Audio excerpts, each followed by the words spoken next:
Hello，大家好，又係我洞洞博士啊！我希望咧用廣東話同你哋分享我返工嘅日常。今日咧有個病人同我講喎，博士，我真係冇喐過，完全。跟住我望住佢，因為我摸下佢啲肌肉啊，唔會冇喐過噶嘛，因為一定係做咗啲嘢，然後佢個身體話俾我聽，佢唔會冇喐過啦。如果唔係點會翻痛咧？跟住我就問：你真係冇喐過？冇啊，乜都冇喐過。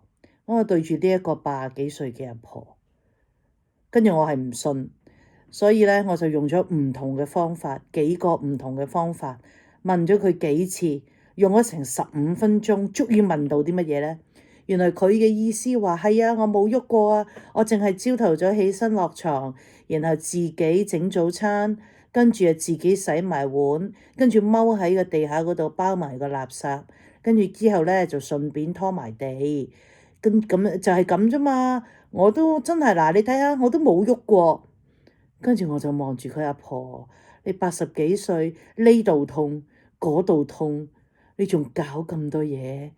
你身體啊就係話俾你聽啊，你喐得太多啦。我叫你唔好喐，我淨係叫你去行去食廁所，行去食飯，咁就算啦。你做所有嘢都唔啱㗎，你身體都未 ready。